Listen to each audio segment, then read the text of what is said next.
উপস্থিতির জন্য ধন্যবাদ। এক্সপ্লেন করতে চলেছি the legendary life of queen Liu পর্ব 30। শুরুতেই দেখাতে থাকে রাজা চ্যাং জিজ্ঞেস করছে সোয়ানকে যে এত ভিড় এখন কেন। তোরে সোয়ান বলতে থাকে যে কাউকে তো সে ডাকেনি, এখনই আগে ভাগে কেন চলে এসেছে। ওই বিষয়ে জানে না। উত্তরে রাজা চ্যাং বলতে থাকে ভালোই হয়েছে আগে ভাগে চলে এসছে, রানীকে যখন সে সারপ্রাইজ দেবে তখন সে বেশি খুশি হবে। উনি তারা দুজন দেখতে পায় যে আকাশে একটা এয়ার ব্যালুনের মধ্যে ইউনচং উঠছে।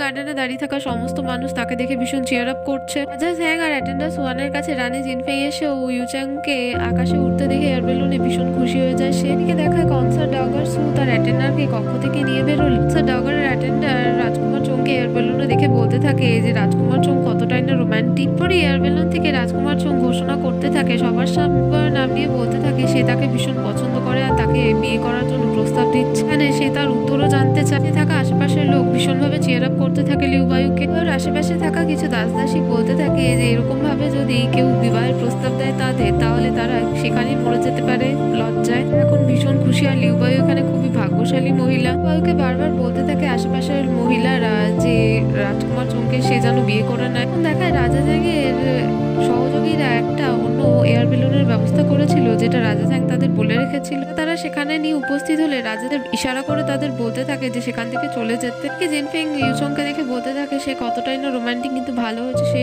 সেই এয়ার বেলুনে যায়নি। রাজা চ্যাং বলে কেন তার হাইটে কি ভয় লাগে। উত্তরে জিনফেং জানে হ্যাঁ তার ভয় লাগে। চ্যাং তখন ইশারা করে সোয়ানকে বলে ভালোই হয়েছে যে রানীকে নিয়ে সে উপরে যায়নি আকাশে। দেখায় রাজা রানী হাত ধরে হেঁটে যেতে থাকছে। রাজা চ্যাং জিজ্ঞেস করছে জিনফেংকে যে তার কি সেই এয়ার বেলুনে ওঠার রাজকুমার চোংকে দেখে রোমান্টিক মনে হয়নি। তোরে জিনফেং জানাচ্ছে যে ওটা খুবই বাচ্চাদের মতো ছিল বিষয়টা। রাজা চ্যাং যদি ওপরে যেত আর তার কিছু হয়ে গেলে রানী জিনফেং তো বিধবা হয়ে যেত। তাহলেই হচ্ছে রাজা চ্যাং এরকম কিছু করেনি তার জন্য। তখন জিজ্ঞেস করে যে রানীর কাছে তাহলে রোমান্টিক জিনিসটা কি। তখন তাদের দুজনের প্রতিবিম্ব ছায়া সামনে দেখিয়ে রাজা চ্যাংকে বলে এটা খুবই রোমান্টিক। তারপর রাজা আর রানী একসাথে দুজনে অনেক আকার আকৃতি বানাতে থাকে। রাজা চ্যাং বলতে থাকে রানী জিনফেংকে তাহলে লিউ বায়ু আর ইউচংকে যে সবাই সেখানে উপস্থিত বলছিল তারা ভীষণ রোমান্টিক। ফেং বলছিল সেটা তাদের মতো করে তারা রোম্যান্স করছিল। রাজা আর রানী রোমান্টিকতা জিনিসটা তাদের কাছে অন্য রকমের। রাজা চ্যাং তখন জিনফেং এর মাথায় চুম্বন করে জিনফেংকে বলে একদম ঠিক, তাদের রোম্যান্সটা অন্য রকমের। দেখায় লিউ বায়ু উষ্ণ মহলে বসে তার আগাম প্রকাশনার বই কল্পনা করতে থাকে। একটা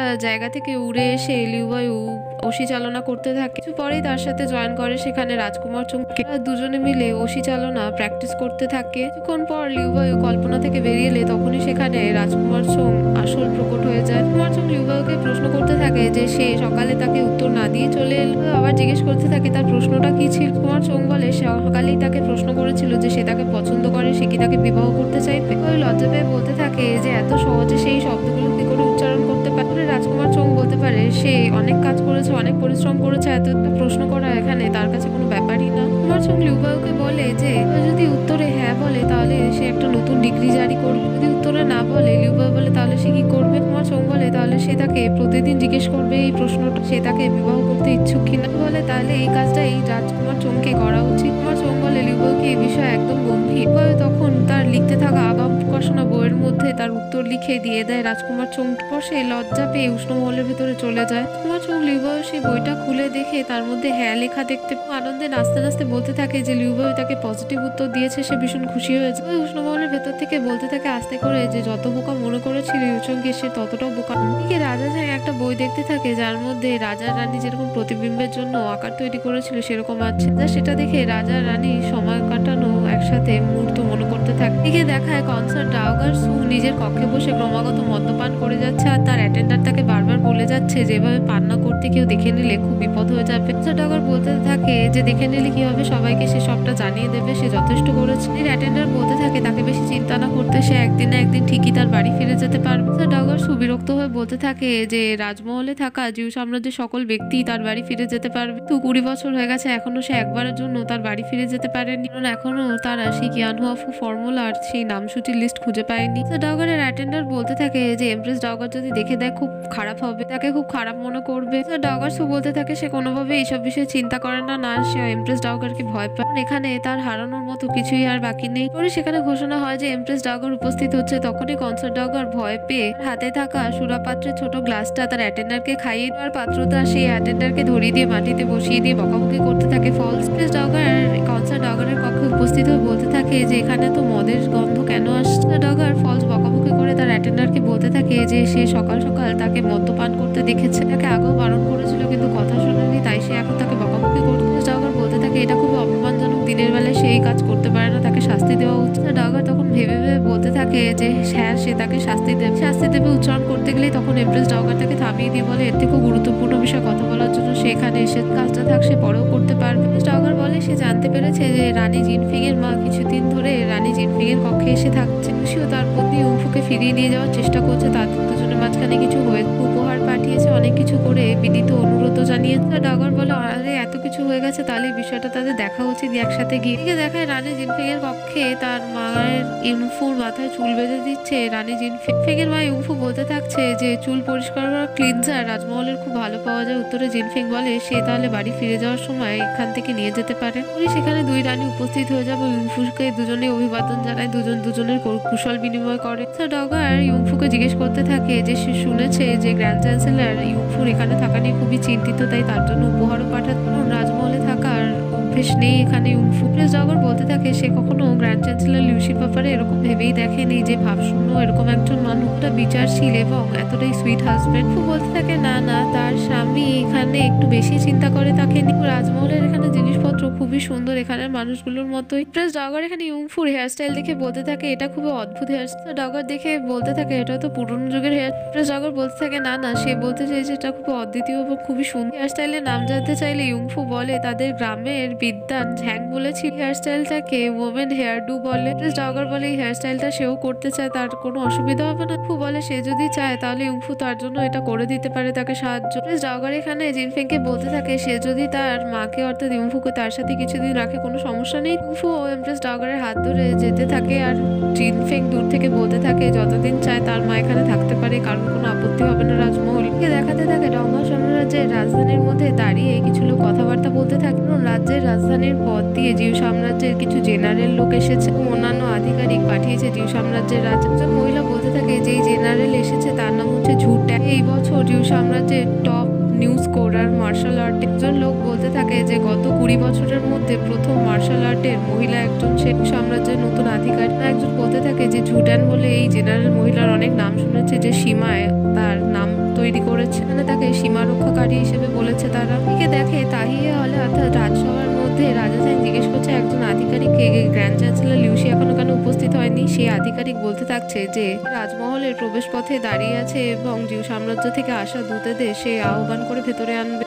কমান্ডার সু সেখানে উপস্থিত হয়ে বলতে থাকে জিউ সাম্রাজ্যের দূত প্রবেশ করে গেছে রাজধানীতে, কিন্তু তারা উপস্থিত হয়েছে গ্র্যান্ড চ্যান্সেলর লিউসির বাড়িতে। তারা শুনে উপস্থিত তাই হলে রাজসভায় সবাই খুব অবাক হয়ে যায়, রাজা সহ। দেখার প্রধানমন্ত্রী লিউসির বাড়িতে জিউ সাম্রাজ্যের দূতেরা এসে তাদের অভিবাদন জানাচ্ছে এবং বলছে যে জিউ সম্রাট তার জন্য কিছু উপহার পাঠিয়েছে। সেও তাদের অভিবাদন জানিয়ে বলতে থাকে যে জিউ সম্রাটের এটা খুবই দয়ালু। তারপরই সে তাদের অর্থাৎ দূতেদের নিয়ে ভেতরে যেতে থাকে। সেখানে একজন সন্দেহভাজন ব্যক্তিকে দেখানো হয়, সম্ভবত সেটা পুরনো জিউ সম্রাট। এদিকে দেখায় রানী জিনফিং এর কক্ষে সুফাং রানী জিনফিংকে বলতে থাকে সাম্রাজ্যের পুরুষ এবং মহিলাদের মধ্যে সমানতা দেখানো হয়, কোনো কাজেই তাদের মধ্যে সাম্যতা এবং সৌম্যতা থাকে। সাম্রাজ্যের নতুন জেনারেল ঝুটাং এর কথাও সে বলতে থাকে। 20 বছর বাদে আবার মার্শাল স্কোর টপার হয়েছে সে। জিউ সাম্রাজ্যের একজন সেনাপতিও বটে, যে সীমারেখায় দাঁড়িয়ে এসে অনেকের সাথে যুদ্ধ করেছে, অনেক নেতৃত্ব দিয়েছে যুদ্ধে, যথেষ্ট প্রভাবশালী এবং গৌরবশালী একজন মহিলা। এই রংহাও সাম্রাজ্যে এসেছে রাজা ঝ্যাং এর জন্য। কথাটা শুনে রানী জিনফিং চমকে তাকায় সুফাং এর দিকে, এর মানেটা কি সে জিজ্ঞেস করে। সুফাং বলতে থাকে এতে ভয় পাওয়ার কিছু নেই রানী জিনফিং এর, এখানে বিষয়টা হয়েছে যে এটা নীতির মধ্যেই একটা পরে যে জিউ সাম্রাজ্য থেকে দূতেরা এবং সেনাপতি দেখা করতে আসে রংহাও সাম্রাজ্যে রাজা ঝ্যাং এর সাথে। বছর আগেও এসেছিল রাজা ঝ্যাং এর মা কনসার্ট লি জিউ সাম্রাজ্য থেকে। এই দুই সাম্রাজ্যের মধ্যে সৌহার্দ্যপূর্ণ সম্পর্ক বজায় রাখার একটা পরম্পরা। কথাটা শুনে এই রানী জিনফিং আবার বড় জোরে বিশঙ্খা সুফাংকে বলতে থাকে এত কিছু পরও সে বলতে থাকবে যে রানী জিনফিং এর কোনো চিন্তার কারণ নেই। বলতে থাকে এখানে চিন্তা করার মতো রানীকে সে কিছু দেখতে পাচ্ছেন। পরে সে জেনারেল ঝুটাং এর পরিচয় বৈশিষ্ট্য বলতে শুরু করে। জিনফিং আবার এখানে প্যানিকগ্রস্ত হয়ে যায়। দেখায় রাজা ঝ্যাং এর কক্ষে বসে তার সহযোগীরা তার সাথে কথা বলছে। রাজকুমার চোং বলতে থাকে রাজা ঝ্যাং জেনারেল ঝুটাংকে দেখেছে, সে যথেষ্ট মোটা এবং শ্যাওলার রং বর্ণের, যথেষ্ট মজবুত মনে হয় তাকে দেখতে। তোমার চোখের মধ্যে রাজা ঝ্যাংও এরকম মহিলা আগে দেখেন।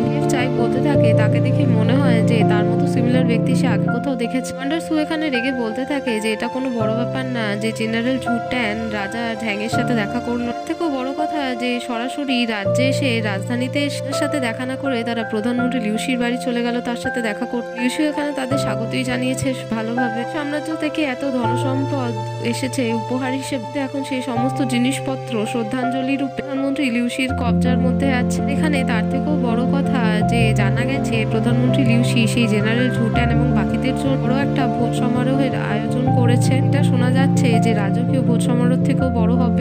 এখানে কমান্ডার সুকে প্রশ্ন করে যে সে কি গিয়ে তার তরফ থেকে লিউশিকে সেই প্রশ্নটা করেছিল। পরে কমান্ডার সু বলতে থাকে হ্যাঁ সে লিউশিকে প্রশ্ন করেছিল যে জিউ সাম্রাজ্যের দূতেরা সকলে রাজধানীতে অথচ রাজদরবারে না এসে রাজার সাথে দেখা না করে তার নিবাসে এলো। কমান্ডার সু বলে উত্তরে লিউশি জানিয়েছে যে সে তো আমন্ত্রণ জানায়নি জিউ সাম্রাজ্যের সমস্ত দূতকে তার বাড়িতে, তো তারা যখন তার বাড়িতে উপস্থিত হয়ে গেছে গেস্ট হয়ে, সে তো তাদের তাড়িয়ে দিতে পারে, বলে সেটা যথেষ্ট অনুচিত ব্যবহার হবে। কুমার চৌ এখানে রাজা ঝ্যাংকে অনুরোধ করতে থাকে যে অন্য সাম্রাজ্যের দূতের সাথে এখানে এভাবে লিউশির দেখা করা প্রধানমন্ত্রী হিসেবে যাকে অপমান করা এখানে দণ্ডনীয় অপরাধের মতো, জিনিসটাকে দেশদ্রোহের মধ্যেও ধরা যেতে পারে। এখানে সে বলতে চাইছে যে লিউশির থেকে একেবারে ছুটকারা পাওয়ার জন্য প্রধানমন্ত্রী পদ থেকে সরিয়ে দেওয়া উচিত। চাই উঠে বলতে থাকে রাজকুমার চৌকে যে এত সহজ মনে করে সে লিউশিকে, এতদিনে সে এটাই ছিল কোনোভাবে এত সহজ বিষয় হবে না প্রধানমন্ত্রীকে হারানো। কমান্ডার সু বলতে থাকে শেফচাই কথাটা একদম ঠিক বলেছে, আর তার থেকেও বড় কথা ঝ্যাং এখানে একজন দায়িত্বশীল কর্তব্যপরায়ণ এবং ন্যায়শীল যথেষ্ট সতর্ক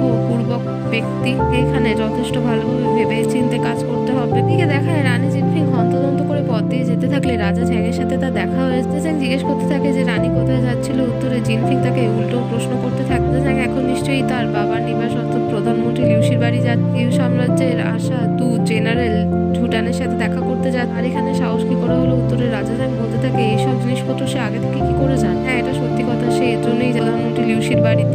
সে বলতে থাকে রানী জিনফিংকে চিন্তা না করতে সে তাড়াতাড়ি ফিরে আসবে। জিউ সাম্রাজ্যের লোকেরা রাজা ঝ্যাংয়ের কিছুই ক্ষতি করতে পারবে না। যার তার বাকি সঙ্গী সাথীরা সেখানে চলে গেলে রানী জিনফিং দাঁড়িয়ে বলতে থাকে জিউ সাম্রাজ্যের লোকেরা যদি কিছু না করে রানী জিনফিং এখানে রাগের বসে রাজা ঝ্যাংয়ের সাথে কিছু একটা করে দেবে। দেখাতে থাকে প্রধানমন্ত্রী লিউশির নিবাসের মধ্যে অনেক আয়োজন চলছে, নাচা গানা চলছে। লিউশি পান করতে করতে জিউ সাম্রাজ্য থেকে আসা দূতেদের দিকে একবার করে তাকাচ্ছে। পারফরমেন্স শেষ হয়ে গেলে লিউশি উঠে গিয়ে সেই দূতেদের সাথে কথা বলতে শুরু করে। লিউশি সেই আগত দূতেদের বলতে থাকে সম্রাট এত উপহার দিয়ে তাকে অনেক খুশি করেছে, কিন্তু তার কাছে কৃতজ্ঞতা ব্যক্ত করার মতো কিছু নেই, শুধুমাত্র এই মদ ছাড়া। সে তাদের সেগুলো গ্রহণ করতে বলে। একজন মহিলা লিউশিকে বলতে থাকে যে তাদের সম্রাট তাকে বলে পাঠিয়েছে লিউশির সাথে তাদের সম্পর্ক খুব ভালো এবং একটা প্রস্তাবও দিয়ে পাঠিয়েছে, সেটা হচ্ছে বিবাহ প্রস্তাব। যে নামসূচিটা এখানে উপস্থিত আছে সেই সূচিটাও তাদের চায়। সম্রাট এটাও বলে পাঠিয়ে লিউশি তার বুদ্ধি এবং শক্তি দিয়ে এইগুলো খুঁজে দিতে সক্ষম। লিউশি বলে বিষয়টা খুবই স্ট্রেট ফরওয়ার্ড, কিন্তু তার ভালো লাগলো সে তাকে এভাবে প্রশ্ন করে সবকিছু আগে ভাগেই বলে দিল। সে এখানে জিজ্ঞেস করে সে যদি এই কাজটা না করে তাহলে কি হবে। মহিলা সৈন্য আবার কিছু বলতে গেলে লিউশি বলে সে মজা করছে, সেই কাজটা করে দেবে ঠিক, কারণ এগুলো করার উদ্দেশ্য আছে এবং সে যথেষ্ট সক্ষম এইসব কাজ করার। এখনই রাজা ঝ্যাং আর তার সঙ্গী সাথীরা আস্তে আস্তে নিবাসে, আর রাজা ঝ্যাং জিজ্ঞেস করতে থাকে লিউশিকে কেউ একটু বলুক যে লিউশি কি কাজ করার প্রবণতা রাখে আর তার কাছে কি উদ্দেশ্য আছে। লিউশি তখনই সেখানে থাকা সকল দূতেদের সাথে রাজা ঝ্যাংয়ের পরিচয় করে দেয় যে এই রঙ্গ সাম্রাজ্যের সম্রাট। রাজা ঝ্যাং এখানে প্রশ্ন করতে থাকে লিউশিকে যে সাম্রাজ্য থেকে আসা দূতেরা রাজমহলে প্রবেশ না করে তার নিবাসে এসেছে। রাজা এখানে জানতে চাইছে যে এখানের খাবার দাবার কি রাজমহলের খাবারের থেকে ভালো। আস্তে করে শেফ চাই পেছন থেকে বলতে থাকে যে লিউ রেসিডেন্সে শেফ আছে, সে আসলে শেফ চাইয়েরই একজন শিষ্য। সাম্রাজ্যের অন্যতম দূত মহিলা সেই সৈন্য মহিলা বলতে থাকে আসলে ডংহাও সাম্রাজ্যে প্রবেশ করতে করতে অনেক দেরি হয়ে গিয়েছিল, তাদের মনে হয়েছিল যে বাধা পড়ে যেতে পারে। তাই এখানে তারা সিদ্ধান্ত নিয়েছিল যে আগামীকাল গিয়ে রাজার সাথে রাজমহলে তারা দেখা করবে, যেন এই সিদ্ধান্তটাকে ভুলভাবে না দেখে।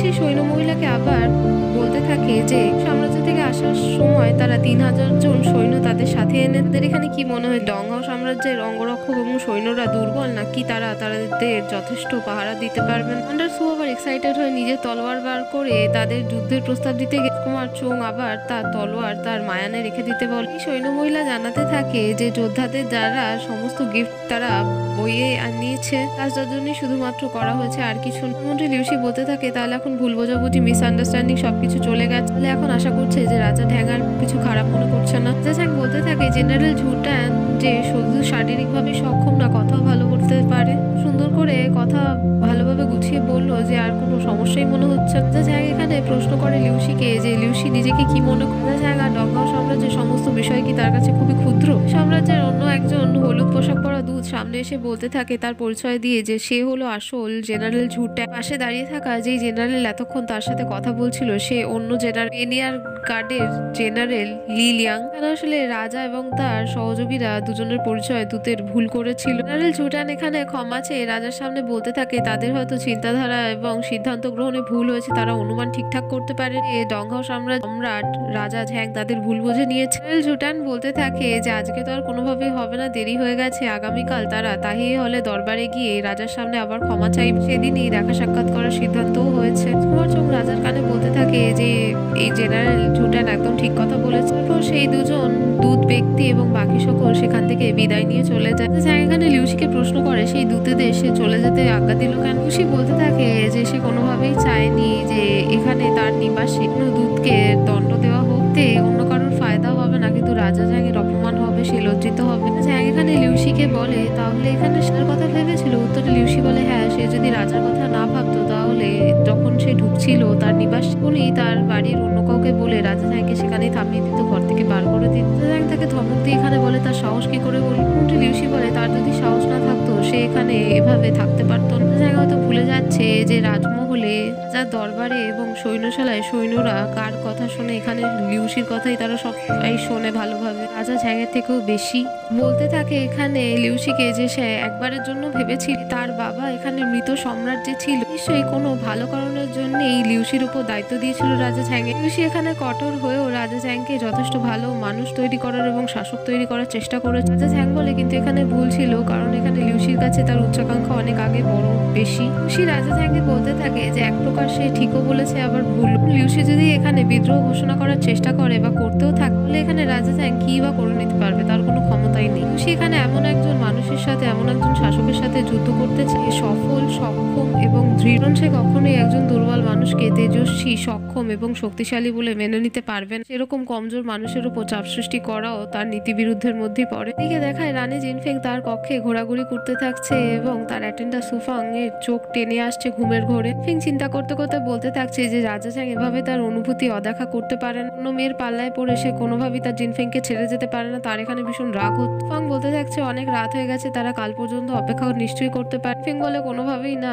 সেই জেনারেল ঝুটানের যদি সিডিউসের মধ্যে চলে আসে রাজা ঝ্যাং তাহলে কি হবে। পরে সে বাইরের দিকে যেতে থাকে। ফাং জিজ্ঞেস করতে থাকে কোথায় যাচ্ছে। উত্তরে জিনফেং জানায় যে সে আসলে দেখাতে চায় যে আসল জেনারেল কে। মানে আসলে সে রাজা ঝ্যাংয়ের সাথে কথা বলার কথা বলে। জিনফেং রাজমহলের পথ দিয়ে যেতে থাকলে তখনই সে অনুভব করতে হলের মধ্যেই আসলে নড়াচড়া সেই আওয়াজ পায়। এখানে ভীষণ ঝাপসাভাবে দেখায় যে রানীর মাথার ঠিক পেছনের ওপর দিয়ে হয়তো গুপ্তচর ব্যক্তি পারাপার করে যায়। জিনিসটা ভীষণ ঝাপসাভাবে দেখায়। দিকে দেখায় রাজা ঝ্যাং তার কক্ষে ঘুমোতে গেলে তখনই সেই আশপাশ থেকে কিছু আসার শব্দ পায়। বিছানার বালিশের তলা থেকে নিজের ছোড়াটা নিয়ে সে বার করে বসে থাকে শত্রুর কথা ভেবে। উনি সেই কক্ষে রানী জিনফেং এসে উপস্থিত হয় এবং সে জিজ্ঞেস করে এত রাতে সে ছোড়া বার করে কেন বসে আছে। জিনফেং এখানে রাজা ঝ্যাংকে প্রশ্ন করতে থাকে যে সে এত রাতে আবার কেন ছোড়া নিয়ে বসে আছে। এখানে এখনো মনে হচ্ছে যে লিউসি বা অন্য কেউ তাকে মারার চেষ্টা করতে পারে। ঝ্যাং বলে এখানে তার নিজে রাজা হিসেবে সতর্ক থাকা উচিত, আর সেই চেষ্টাই সে করছে। জিনফেং বলে তার বাবা লিউসি এখানে এই কাজটা করতে পারে না, অর্থাৎ রাজা ঝ্যাংকে মারার কাজটা। রাজা ঝ্যাং এখানে কারণ জানতে চাইলে জিনফেং বলে তার মা ছোটবেলা থেকে এই কথাটা তাকে জানিয়ে এসেছে যে তার বাবা খুব ভালো মানুষ একজন। এখানে জিনফেংকে প্রশ্ন করে বসে যে সে একটা কথা জানতে চাইছে জিনফেং এর থেকে। রাজা ঝ্যাং যদি কোনোদিন এখানে প্রধানমন্ত্রী লিউসির বিরোধিতা করে আর এগেনস্টে দাঁড়ায় তাহলে এখানে জিনফেং কার ফরে থাকবে। জিনফেং বলে সে বিষয়টা সেই সময় ভেবে দেখবে, সে তারই ফরে থাকবে, এর সাথে ভালো ব্যবহার করবে, জিনফেং এর সাথে ভালো আচরণ করবে। জিনফেং এখানে রাজা ঝ্যাংকে প্রশ্ন করতে থাকে যে তারও একটা গম্ভীর প্রশ্ন আছে তার প্রতি। আজকে জিউ সাম্রাজ্যের দূত সেই জেনারেল ঝুটানের সাথে দীর্ঘ সময় ধরে বৈঠক করেছে, কথা বলেছে, তাদের মধ্যে কি কথাবার্তা হয়েছে সেটাই সে জানতে চাইছে। ঝ্যাং বলতে থাকে এমন কোনো গম্ভীর বিষয় উঠছেও না, তার এখন ঘুম পেয়েছে, সে শুতে চলে যাবে। রাজা এই বলে শুয়ে পড়লে রানী জিনফিং সেখান থেকে একটা বালিশ নিয়ে রাজা ঝ্যাংকে বারবার মারতে থাকে আর জিজ্ঞেস করতে থাকে তাকে ভালোভাবে সবগুলো কথা ভালোভাবে জানাতে হলে সে কোনোভাবেই রাজা ঝ্যাংকে ঘুমোতে দেবে না। এদিকে দেখায় যে কনসার্ট ডাউগার সুয়ের কক্ষে একজন মুখোশ পরা ব্যক্তি এসে মুখোশ খোলে। তারপরে সে কনসার্ট ডাউগারের কাছে গেলে কনসার্ট ডাউগারও তার কাছে এসে তাকে আলিঙ্গন করে নেয়। তারপরে কনসার্ট ডাউগার এখানে ফ্ল্যাশব্যাকে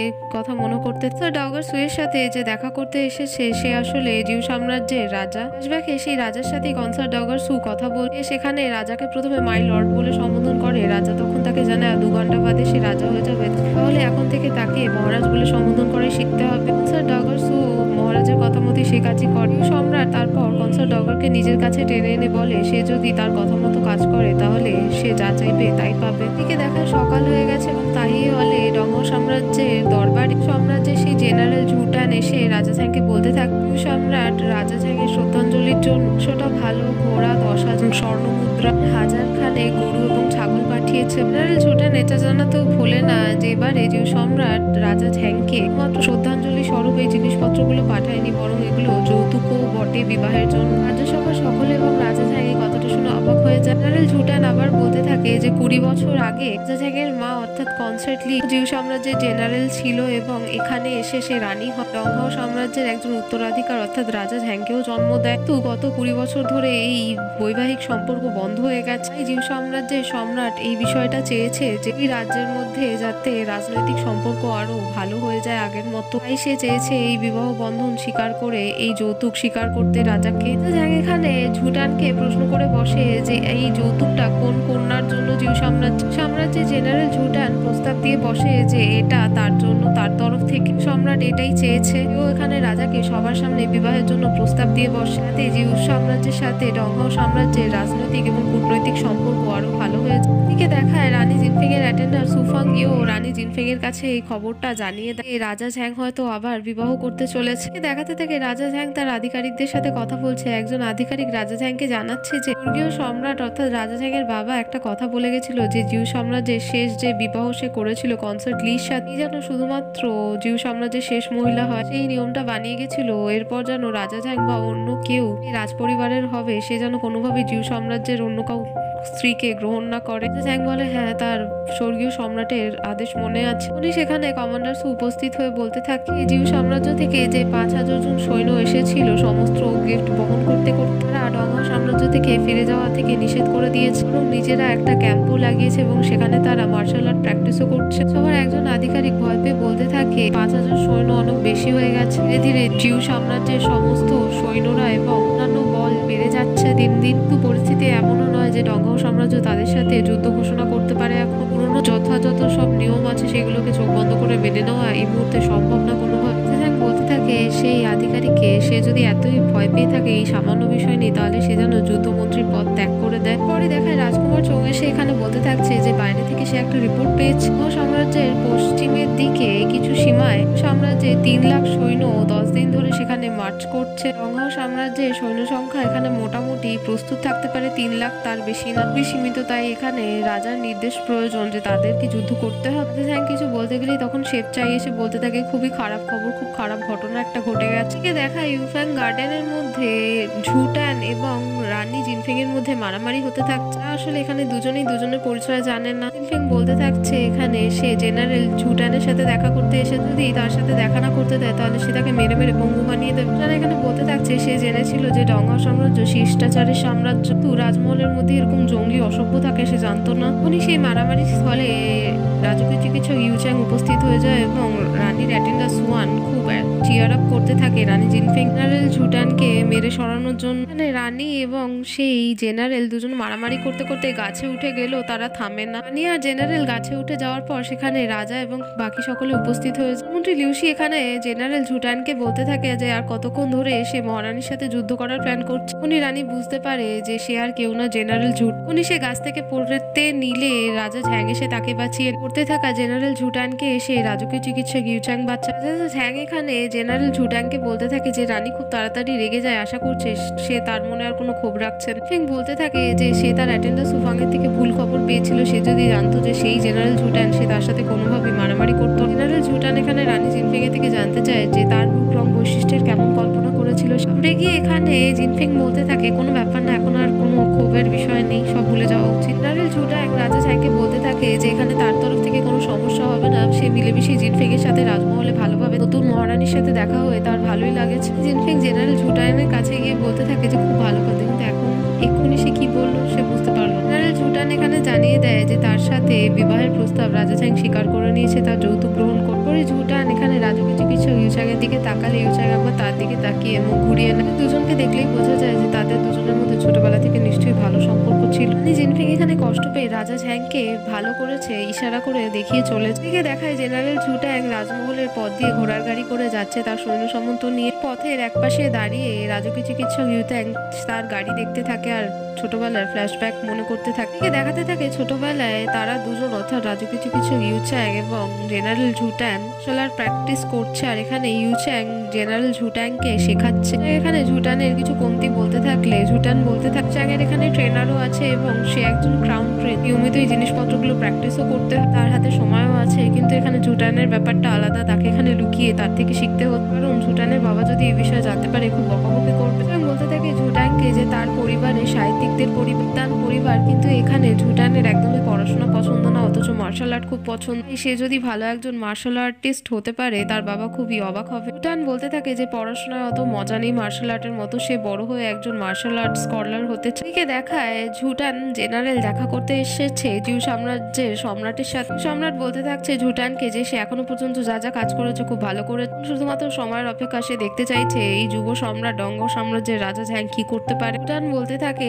যে শহরের বাইরে সবকিছু প্রস্তুত আছে, সমস্ত সৈন্যরা আবার শিবিরে ফিরে যাবে, পর কি করতে হবে জানিয়ে দিতে উত্তরে রাজা জানিয়ে দেয় সৈন্যরা সহ সে যেন কোনোভাবে সীমানা পার করে। জেনারেল ঝুটান বলতে থাকে জিউ সম্রাটকে যে তারা বুঝে গেছে, তারা ভাবছে যদি সময়ের মধ্যে তারা শিবিরে না ফিরতে পারে তাহলে হয়তো রাজা বা রাজা সৈন্যরা সন্দেহ করে নিতে পারে। সম্রাট জেনারেল ঝুটানকে বলতে থাকে যে সেই বিষয়ে চিন্তা করার কিছু নেই, শুধুমাত্র সে এটা দেখতে চাইছে যে ডঙ্গ সাম্রাজ্যের সব থেকে ধূর্ত সে প্রধানমন্ত্রী লিউশির মাথায় কি চলছে। এখানে নিশ্চয়ই রাজার সাথে সৈন্যকে নেতৃত্ব দেবেন, এটাই দেখতে যায় তাদের সাথে কথা মতো লিউশি রাজা ঝ্যাংকে সিংহাসন থেকে টলাতে পারবে। এদিকে দেখায় রানী জিনফেং জিয়ানলু হলে নিজে সেবা করছে, তখনই তার অ্যাটেন্ডার এসে হেসে সে জিনফেংকে বলতে থাকে ঝ্যাং জিয়ানলু হলের কক্ষের বাইরেই দাঁড়িয়ে আছে। রানী জিনফেং এখানে তার সাথে দেখা করার অনুমতি চাইছে, সে কি তাকে আসতে দেবে? উত্তরে জিনফেং জানায় কোনোভাবেই না। এখানে সুফাং আবার বলতে থাকে যে বাইরে কিছু মিষ্টিপত্রও আছে, জিনফেং এর খুব পছন্দ, এখানে সেগুলো আস্বাদন নিয়ে দেখতে চাইবে। এখানে তাকে সামান্য জোরে বকা দিয়ে বলে তাকে বিরক্ত না করতে, তার মাথা খারাপ হয়ে যাচ্ছে। দাঁড়িয়ে থাকা রাজা ঝ্যাং এবং তার অ্যাটেন্ডার সুয়ান এই কথাগুলো শুনে নেয়। রানী জিনফেং শান্ত করে রাজা ঝ্যাংকে বলতে থাকে যে মহামহিম রানী এখন একটু রেগে আছে, বরং সমস্ত মামলা শান্ত হলে এবং রানীর রাগ শান্ত হলে সে এসে কথা বলতে পারে।